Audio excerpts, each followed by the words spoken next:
polish of pre-flight training and move on to the next phase. There is a warrant officer's bar waiting for those who succeed.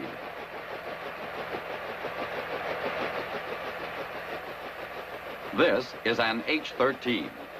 It is the machine that did the bulk of the aero evacuation of wounded during the Korean War. It's a good machine. If you are a warrant officer candidate here at Fort Ruckett, it's your trainer. Right here in this plastic bubble is where you sprout your wings.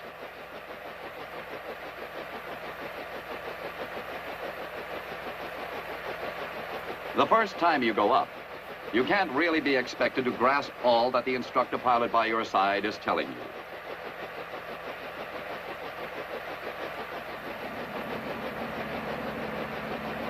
The first time you take the controls, you're terrible, but you are flying. And everything else you've ever done is tame by comparison. You will spend many hours in that machine, and every time you go up, you will increase in knowledge and confidence.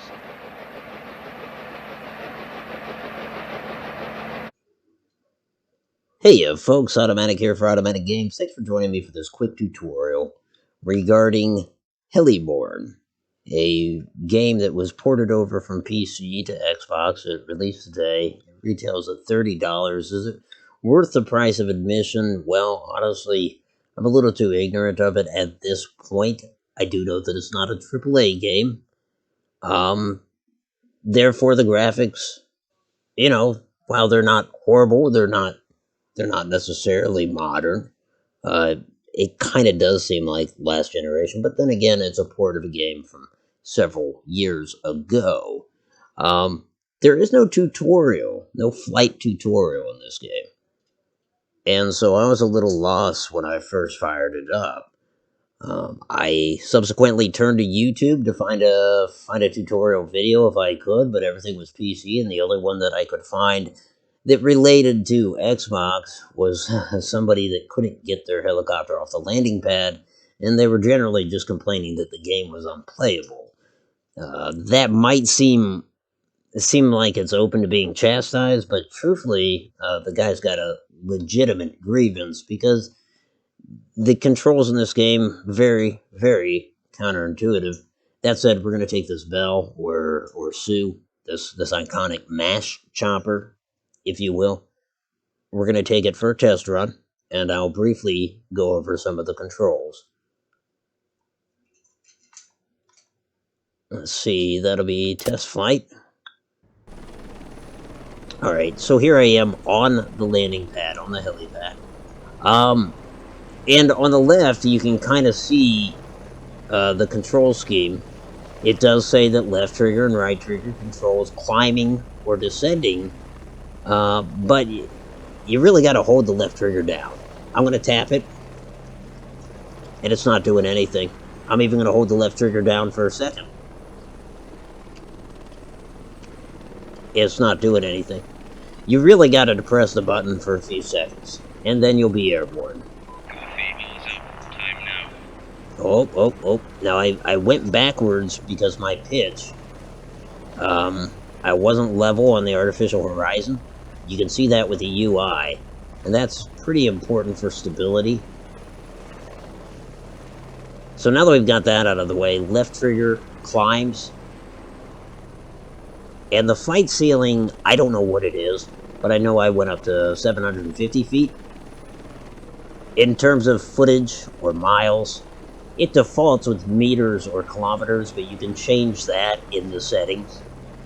What you can't change, unfortunately, is you can't map out the keys for the controller, and also you can't invert the Y-axis. And by default, in this game, up is up and down is down.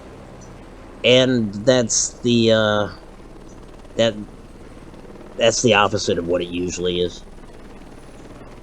Usually, flight controls down is up and up is down. But then again, you probably knew that. Anyhow, now that we're airborne, I'm going to focus on the left thumbstick first.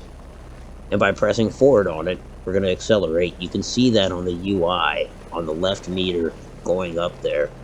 We're at about 50 miles per hour and climbing. Now, if I were to pull back on that, we're going to decelerate and ultimately go in reverse. Of course, right here, we're at a good hover, which is kind of nice. But yeah, if I were to keep it up, we will start reversing. Now, all of this can be affected by your pitch, by your angle. And I'll get more into that in a second. So we're on left thumbstick. We've talked about forward and reverse, which is up and down. Left and right on the left thumbstick, that's going to be yaw. So strafing, etc., can be accomplished that way. So you do have a modicum of maneuverability with just the left thumbstick, and it offers a lot of stability as well. Of course, you can't turn, not without using that tail rotor, and that's what's going to bring us over to the right thumbstick. Pressing left or right on the right thumbstick is going to adjust your tail rotor and get you spinning. However, doing so may affect your pitch, and so it's kind of a good idea to watch that artificial horizon and get back to it if stability is what you're going for. Finally, there's up and down on the right stick. We talked about how the right stick controls your tail rotor, but it also controls your pitch. So for instance, pressing up, because again, up is up and down is down, we're climbing. Well, actually, we're going to reverse because our pitch is so much.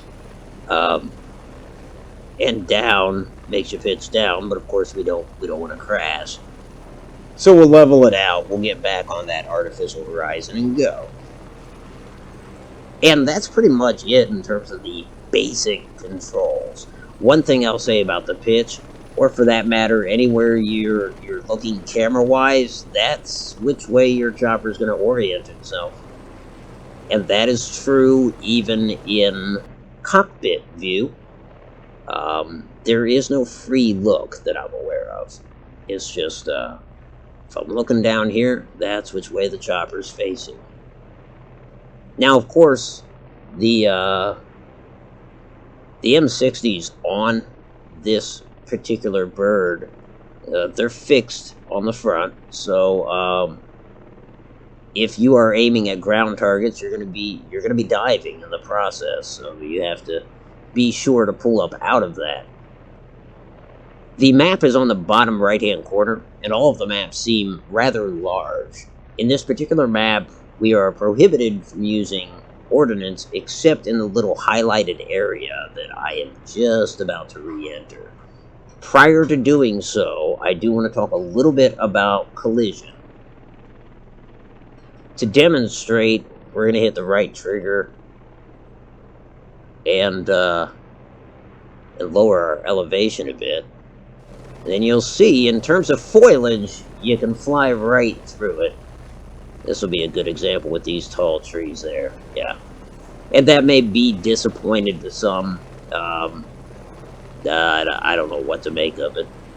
Nonetheless, don't get too cocky because there are several things with collision. Like the high tension wires, the towers that support them, I noticed that yeah, you'll blow up if you hit them. The same can be said for buildings, in my experience. Also, of course, there's terrain. You hit terrain too hard, your chopper will suffer. That said, you can put down anywhere within reason. And of course, you'll have to in some situations, right? You'll be shuttling troops to hot landing zones. You'll be extracting troops from also hot landing zones. I don't mean hot as an attractive, but I think you know that. But I'll demonstrate that you do want to be able to put down virtually anywhere.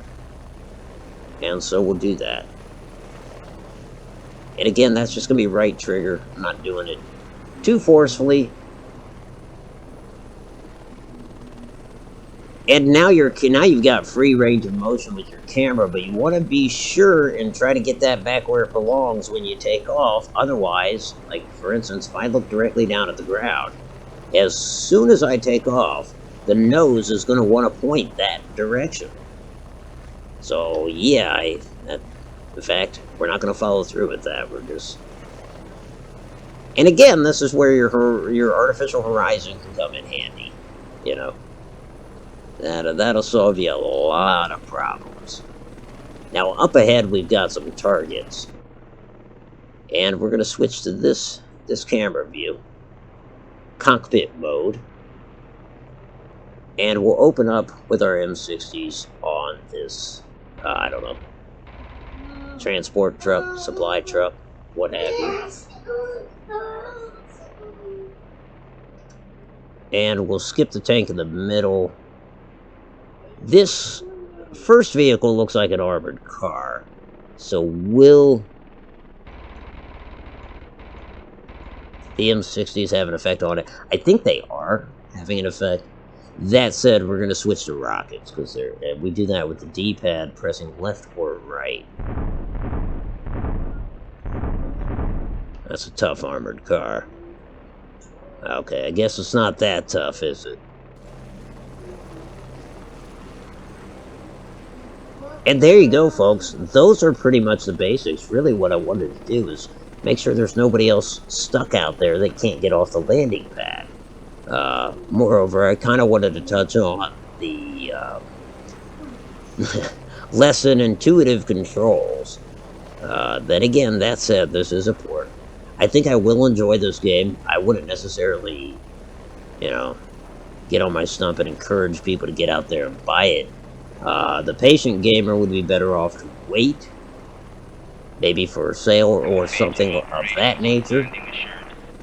There's a lot of stuff online on this game. After all, it was a PC game, dating several years back. So if you are interested and want to see more of Heliborne, just check out your local YouTube personalities.